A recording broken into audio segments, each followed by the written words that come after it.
Hello everyone, I am Tanisha your Tannudi. आज मैं आपको द नाउन और उसके काइंड्स पढ़ाऊंगी। हिंदी में नाउन को संज्ञा कहते हैं और काइंड्स को उसके भेद कहते हैं।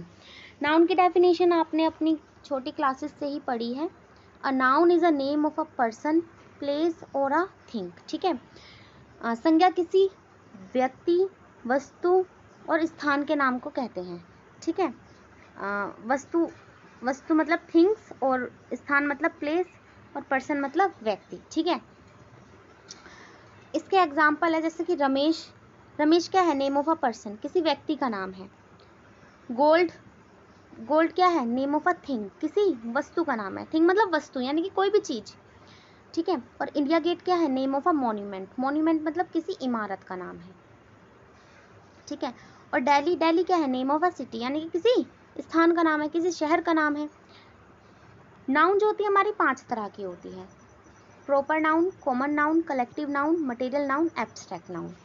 प्रॉपर नाउन को हम कहते हैं व्यक्तिवाचक संख्या, कॉमन नाउन को जातिवाचक संख्या, ठीक है, और कलेक्टिव नाउन को समूहवाचक संख्या, मटेरियल नाउन को पदार्थवाचक संख्या, एब्स्ट्रैक्ट नाउन को भाववाचक संख्या। ये तो हिंदी में है। ठीक है। अब इसको हम थोड़ा डिटेल में पढ़ते हैं। देखो प्रॉपर नाउन क्या है? प्रॉपर नाउन वो जो कि इंट्रोड्यूस करे, introduce a particular person, place और अ थिंग। मतलब कि यह हमें पहचान कराए, इंट्रोड्यूस कराए किसी विशेष व्यक्ति की। ठीक है। किसी या तो विशेष व्यक्ति की, या किसी विशेष स्थान की, या किसी विशेष वस्तु की। ठीक है। जैसे एग्जाम्पल है, Radha is your sister. Radha तुम्हारी बहन है। तो तुम्हारी बहन कौन है? राधा है। राधा एक विशेष व्यक्ति है जो कि आपकी बहन है। ठीक है। दूसरा एग्जाम्पल है, his birthday was on Saturday. उसका बर्थडे यानी कि उसका जन्मदिन शनिवार को था। तो भाई उसका जन्मदिन कब था? शनिवार को। तो शनिवार क्या है? एक विशेष दिन है। ठीक है। अब तीसरा एग्जाम्पल है, Jaipur is known as pink city. Jaipur को गुलाबी शहर भी कहा जाता है। तो किसे गुलाबी शहर कहा जाता है? जयपुर को। ये एक विशेष शहर है। ठीक है। आया समझ में? अब हमारे बस एक बात ध्यान रखना प्रॉपर नाउन में, कि जो फर्स्ट लेटर होगा उसे हम हमेशा कैपिटल लेटर में लिखेंगे। देखो जैसे कि राधा में मैंने आर को कैपिटल लेटर में बनाया है, सैटरडे में एस को कैपिटल लेटर में बनाया है, और जयपुर में जे को कैपिटल लेटर में बनाया है। ठीक है। अच्छा, अब कॉमन नाउन क्या होती है? देखो कॉमन नाउन जो कि हमें इंट्रोड्यूस कराए, जो कि हमें पहचान कराए, एवरी पर्सन और a thing of a class और अ ग्रुप। मतलब हर पर्सन की, हर व्यक्ति की या हर वस्तु की क्लास या फिर ग्रुप से। क्लास मतलब उसकी जाति से, ग्रुप मतलब उसके समूह से। ठीक है। वो किस जाति और किस समूह से बिलोंग करता है। जैसे कि एग्जाम्पल, कैट्स ड्रिंक मिल्क। बिल्लियाँ दूध पीती हैं। तो दूध कौन पी रहा है? बिल्लियाँ पी रही हैं, हमें पता है भाई। बिल्लियाँ क्या है? बिल्लियों की एक अलग जाति है, वो एक अलग क्लास से बिलोंग करते हैं। ठीक है। ऐसे ही शी प्लेज क्रिकेट। वह क्रिकेट खेलती है। तो शी का मतलब क्या है? शी का मतलब है वह। और जब हमें वह से पता चल रहा है कि वह स्त्री जाति है। अगर वह हमारा वह होता, ठीक है, तो हमें यहाँ से मतलब ही होता, तो यह भी वह होता, लेकिन वह पुरुष जाति के लिए होता। तो हमें क्या है? जाति का पता चल रहा है। जैसे कि अब मैं बात करूँ ट्रीज की। Trees give us fruit. जो पेड़ है वह हमें फल देते हैं। तो पेड़ से हमें क्या पता चल रहा है? प्लांट्स के बारे में पता चल रहा है कि वो क्या है? वह प्लांट्स की क्लास से बिलोंग कर रहा है। ठीक है। अब देखो जो कॉमन नाउन होती हैं, कॉमन नाउन हमारी 2 तरह की होती है, एक काउंटेबल नाउन और एक मास कॉमन नाउन। काउंटेबल नाउन हमारी क्या होती है? कैन बी काउंटेड, जिसे हम गिन सकते हैं। ठीक है। और मास कॉमन नाउन क्या होती है? कैन नॉट बी काउंटेड, जिसे हम नहीं गिन सकते। ठीक।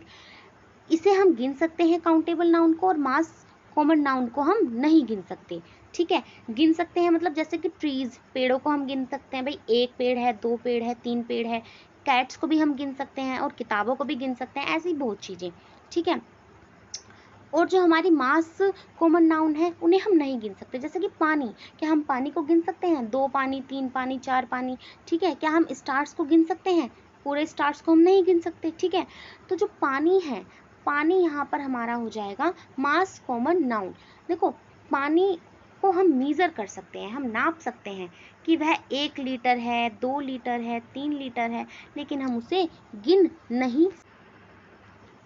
एक और इम्पोर्टेंट बात याद रखनी है हमें कॉमन नाउन में, कि जो countable noun, countable common noun और मास कॉमन नाउन दोनों ही कंक्रीट थिंग्स होती हैं। कंक्रीट थिंग्स मतलब वह चीज़ें जिन्हें हम अपने 5 सेंस से, 5 सेंस हमारी जो 5 इंद्रियां होती हैं उनसे क्या करें, पता लगा सके। 5 इंद्रियां हमारी नाक, आँख, कान, मुंह, जीभ, ठीक है, टेस्ट, इनसे हम उन्हें पता लगा सके। हर चीज़ क्या है, हमारी कंक्रीट थिंग है जिन्हें हम देख भी सकते हैं, सुन भी सकते हैं, पता भी लगा सकते हैं, ठीक है। तो जो हमारी कॉमन नाउन होती है, कॉमन नाउन हमारी पूरी की पूरी कंक्रीट होती हैं, लेकिन मास कॉमन नाउन क्या है, कंक्रीट तो है लेकिन हम उन्हें काउंट नहीं कर सकते, ठीक है। तो ये आप डिफरेंस याद रखना। अब देखिए कलेक्टिव नाउन क्या होता है। कलेक्टिव नाउन मतलब समूहवाचक संख्या।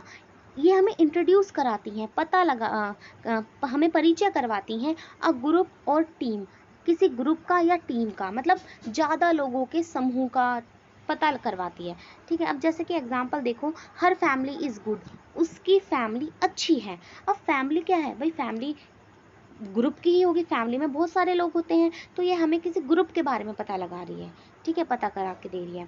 Indian army is very strong, जो भारतीय सेना है वो बहुत ही ज़्यादा मजबूत है। तो जो इंडियन आर्मी है, आर्मी से पता चल रहा है कि बहुत सारे लोग होंगे उसमें, बहुत सारे सैनिक होंगे, ठीक है। तो इससे हमें समूह का पता चल रहा है। I am monitor of my class, मैं अपनी क्लास का मॉनिटर हूँ। तो भाई क्लास में एक बच्चा तो होगा नहीं, बहुत सारे बच्चे होंगे, तो इससे हमें समूह का पता चल रहा है, इससे हमें ग्रुप का पता चल रहा है। अब देखो मटेरियल नाउन क्या होता है। मटेरियल नाउन मतलब पदार्थवाचक संख्या, ठीक है। Introduce the substances of which things are made, मतलब ये हमें उस सब्सटेंस के बारे में बताएगा, उस पदार्थ के बारे में बताएगा जिससे कोई वस्तु बनी है। मेड मतलब बनी है, कोई वस्तु बनी है, उस पदार्थ के बारे में बताएगा, ठीक है। जैसे कि देखो, I made butter from curd, मैंने दही से मक्खन बनाया। तो भाई देखो दही क्या है, वो पदार्थ है जिससे हमारा बटर बना है, ठीक है। दही क्या है, वह पदार्थ है जिससे हमारा बटर बना है। दही के बारे में पता चला ना, बटर बन गया, ठीक है। अब है he gave her a gold ring, उसने उसे सोने की अंगूठी दी। तो हमें सोने के बारे में पता चल गया। तो जो सोना है, सोना हमारा क्या है, एक हमारा कह सकते हैं हमारा सब्सटेंस है, ठीक है। उस सब्सटेंस से हमारी रिंग बनी है, उस पदार्थ उससे हमारी कोई थिंग बनी, कोई चीज बन गई, ठीक है। सोना क्या है, वो पदार्थ है, उससे हमारी कोई वस्तु बन गई, ठीक है। भाई देखो अब एब्स्ट्रैक्ट नाउन पढ़ेंगे। एब्स्ट्रैक्ट नाउन का मतलब होता है भाववाचक संख्या, मतलब हमारी भावनाएं निकलेंगी इसमें। ये introduce the word of action, state and quality, ये उस शब्द को एक्शन, स्टेट और क्वालिटी के बारे में बताएगा। क्वालिटी मतलब उसकी मतलब क्या क्वालिटी है, मतलब क्वालिटी को कह सकते हैं हम, उसकी क्या विशेषता है, ठीक है। स्टेट मतलब उसकी भावना, एक्शन मतलब उसने क्या एक्शन किया है, क्या क्रिया की है, ठीक है। अब जैसे कि देखो यहाँ पर है हमारा laughter is the best medicine, हंसी क्या है, सबसे अच्छी दवाई है। कहते नहीं भाई हंसते रहो सारे रोग दूर हो जाएंगे, सारे कष्ट मिट जाएंगे। तो हंसना क्या है, सबसे अच्छी दवाई है। तो लाफ्टर यहाँ पर क्या, लाफ्टर एक ऐसा शब्द हो गया जो हमें बता रहा है क्या, भावना को बता रहा है, ठीक है। पॉवर्टी इज द ग्रेटेस्ट कर्स, जो भाई गरीबी है ना वो बहुत ही बड़ा श्राप है, ठीक है। कर्ज मतलब श्राप है, ठीक।